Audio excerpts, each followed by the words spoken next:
NEET P G preparation tip സീരീസിലെ next വീഡിയോയിലേക്ക് സ്വാഗതം. ലാസ്റ്റ് വീഡിയോയിൽ ഡിഫറെൻ്റ് ആയിട്ട് സ്റ്റുഡൻസ് ചോദിച്ചിരിക്കുന്ന ക്വസ്റ്റ്യൻസ് നമ്മൾ അഡ്രസ്സ് ചെയ്തിരുന്നു. നമ്മൾ ടുവേർഡ്സ് ലാസ്റ്റ് മന്തിലേക്ക് എത്തിയിട്ട് ലാസ്റ്റ് വീക്കിലേക്ക് അപ്രോച്ച് ചെയ്തുകൊണ്ടിരിക്കുകയാണ്. അപ്പോൾ ഈ സമയത്ത് കൂടുതൽ പേര് നമ്മൾ ചോദിക്കുന്ന ഒരു പ്രധാനപ്പെട്ട കാര്യമാണ് ഫാസ്റ്റ് റീഡിങ് എങ്ങനെ കൊണ്ടുപോകും. അതായത് എൻ്റെ റീഡിങ് സ്ലോ പേസിലായിട്ട് അങ്ങനെ പോയിട്ട് സ്റ്റെക്കായി നിൽക്കാറുണ്ട്. പല ചാപ്റ്റേഴ്സിലും പല സബ്ജക്റ്റിലും ഞാൻ സ്റ്റെക്കാണെന്നൊക്കെ സ്റ്റുഡൻസ് പറയാറുണ്ട്. സോ അതിനുള്ള പ്രധാന ഒരു കാരണം നമ്മൾ പ്രോപ്പറായിട്ട് ടൈം ടേബിൾ കീപ്പ് ചെയ്യുന്നില്ല എന്നുള്ളത്. നമ്മൾ ചിലപ്പോൾ ഓൾ ടുഗദർ ആയിട്ട് ഒരു വീക്കിലേക്കുള്ള ടൈം ടേബിൾ നമ്മൾ പ്രിപ്പയർ ചെയ്തിട്ടുണ്ടാവും. ഞാൻ പറയുന്നത് അതല്ല, നമ്മൾ ഡെയിലി ബേസ് ചെയ്ത് അല്ലെങ്കിൽ തൊട്ട് മുന്നേ നടക്കാൻ പോകുന്ന ഈവൻറ്റ് നമ്മൾ കാൽക്കുലേറ്റ് ചെയ്ത് വെക്കണം എന്നുള്ളതാണ്. സാധാരണ നമ്മളൊരു 5 ഡേയ്സിലേക്കോ 1 വീക്കിലേക്കോ 10 ഡേയ്സിലേക്കൊക്കെ നമ്മൾ ഈ ടൈം ടേബിൾ കീപ്പ് ചെയ്യാറുണ്ട്. ഈ ടൈം ടേബിൾ ഇഷ്യൂ എന്താണെന്ന് വെച്ച് കഴിഞ്ഞാൽ ഓരോ ദിവസമുള്ള എക്സാക്ട് സിറ്റുവേഷൻ എന്താണെന്നുള്ളത് നമുക്ക് അറിഞ്ഞുവിടാം.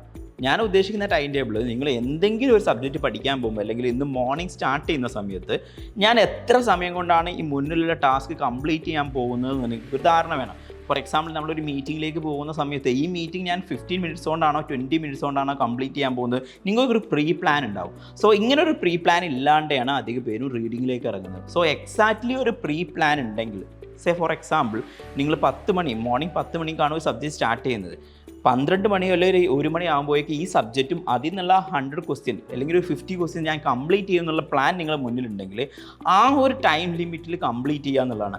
അങ്ങനെ ഉണ്ടെങ്കിൽ മാത്രമാണ് നിങ്ങൾ ഫാസ്റ്റ് റീഡിങ്ങിലേക്ക് മൂവ് ചെയ്യാൻ പോകുന്നത്. ഒരിക്കലും എല്ലാ പോയിൻറ്റും വായിച്ച് ക്ലിയർ ആക്കി പോകുക എന്നുള്ളത് നമുക്ക് ചിലപ്പോൾ സബ്ജക്റ്റ് കംപ്ലീറ്റ് ചെയ്യാൻ പറ്റാത്തൊരു സിറ്റുവേഷനിലേക്ക് മൂവ് ചെയ്യും. ഈവൺ ഓരോ സബ്ജക്റ്റും ആക്ച്വലി ഇരിക്കുകയാണെങ്കിൽ സം ഡേയ്സ് നമുക്ക് വേണ്ടി വരും. സോ ഹവേഴ്സ് കൊണ്ട് നമുക്ക് കംപ്ലീറ്റ് ചെയ്യണമെന്നുണ്ടെങ്കിൽ ഡെഫിനറ്റ്ലി നമുക്ക് വേണ്ട ഇമ്പോർട്ടൻ്റ് ആയിട്ടുള്ള കാര്യമാണ് ആ സബ്ജക്റ്റിന് വേണ്ടി നമ്മൾ ഇരിക്കുന്ന സമയത്ത് അതിന് വേണ്ടി ലിമിറ്റ് ചെയ്തിട്ടുള്ള ടൈമുണ്ട്.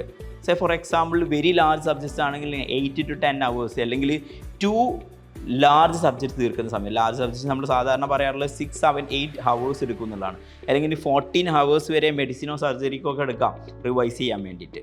സോ ലാർജർ സബ്ജക്ട്സ് ആയ ഫാർമക്കോളജി, അനാറ്റമി, ഫിസിയോളജി, മൈക്രോബയോളജി ഇതൊക്കെ ലാർജർ സബ്ജക്ട്സ് ആണ്. സോ ലാർജർ സബ്ജക്ട്സിന് 6 hours വരെ നിങ്ങൾക്ക് എടുക്കാം എന്നുള്ളതാണ് റിവൈസ് ചെയ്യാൻ വേണ്ടി. ആൻഡ് ഷോർട്ടർ സബ്ജക്ട്സ് ആയിട്ടുള്ള കുറേ കാര്യങ്ങളുണ്ട്. അതിലിപ്പം അങ്ങോട്ടും ഇങ്ങോട്ടും ഇൻ്റർചേഞ്ച് വരാറുണ്ട്. പീഡിയാട്രിക്സ് ഒക്കെ ഷോർട്ടറാണ്. ഇനി വെരി ഷോർട്ടായിട്ടുള്ള സബ്ജക്ട്സ് ഉണ്ട്. ഡെർമറ്റോളജി അല്ലെങ്കിൽ സൈക്യാട്രി, ENT, ഒഫ്താല്, ചില സബ്ജക്റ്റിൽ വേരിയേഷൻസ് വരാം. സ്റ്റിൽ ഇതേപോലുള്ള ഷോർട്ട് സബ്ജക്ട്സ് ആയതുകൊണ്ട് 2 hours കൊണ്ട് നമുക്ക് തീർക്കേണ്ടതുണ്ട്. സോ ഇതേപോലുള്ള ഒരു ടാർഗറ്റ് നമുക്ക് ആദ്യം ഫിക്സ് ചെയ്തിട്ട് വേണം നമുക്ക് മൂവ് ചെയ്യാൻ വേണ്ടിയത്. ഇൻ്റർപേഴ്സണൽ വേരിയേഷൻസ് ഉണ്ടാവാം ഓരോ സബ്ജക്റ്റ് തീർക്കുന്നതിന്. പക്ഷേ നമുക്ക് ഓൾ ടുഗദർ ആയിട്ട് നമുക്കൊരു ഐഡിയ വേണം ഈ എല്ലാ സബ്ജക്റ്റും ഈ ലിമിറ്റഡ് ആയിട്ട് ടൈമിൽ നമ്മൾ തീർക്കാൻ പോകുന്നുണ്ട്. എന്നിരുന്നാൽ മാത്രമാണ് നമ്മൾ ഫാസ്റ്റായിട്ട് റീഡ് ചെയ്യാൻ പോകുന്നത്. അല്ലാണ്ട് നമ്മൾ എല്ലാ കാര്യങ്ങളും തീർത്തിട്ട് പോകാൻ ഒരിക്കലും അത് ഭയങ്കര സ്ലോ ആയിട്ട് ലാഗ്ഡ് ആയിട്ട് റീഡിങ്ങിലേക്ക് പോകും. സോ എൻ്റെ അഡ്വൈസ് ഇതാണ്, നിങ്ങൾ ഫാസ്റ്റായി ക്വിക്കായിട്ട് ഈ ലാസ്റ്റ് സമയത്ത് വായിക്കാൻ ഉദ്ദേശിക്കുന്നുണ്ടെങ്കിൽ എവരി സിറ്റിംഗ് എല്ലാ സബ്ജക്റ്റും വായിക്കുന്നതിൻ്റെ തൊട്ട് മുന്നേ നിങ്ങൾ ഒരു പ്ലാൻ ഉണ്ടായിരിക്കണം. ഞാനിത് ക്ലോക്കിൽ ടൈമാണ് 3 മണിക്കൂർ കൊണ്ട് തീർക്കുക എന്നുള്ളതിനേക്കാളും ഇമ്പോർട്ടൻ്റ് ആയിട്ട് 12:30 ആകുമ്പോൾ ഞാൻ അത് കൺക്ലൂഡ് ചെയ്യും. 12:30 to 1 ഞാൻ ക്വസ്റ്റ്യൻ ചെയ്യലായിരിക്കും എന്നുള്ള പോലത്തെ കൺക്ലൂഷൻ ഇരുന്നുകൊണ്ട് മാത്രമായിരിക്കും നിങ്ങൾ വായിക്കേണ്ടത്. അങ്ങനെ വായിച്ചുകൊണ്ട് പോകുമ്പോൾ നിങ്ങൾക്ക് അടിപൊളിയായിട്ട് ഒരു ലാഗും ഇല്ലാണ്ട് ഫാസ്റ്റ് റീഡിങ് കൊണ്ടുപോകാൻ പറ്റുന്നതാണ്. സോ നമുക്ക് അടുത്തൊരു ടിപ്പായിട്ട് നെക്സ്റ്റ് വീഡിയോയിൽ കാണാം. Thank you.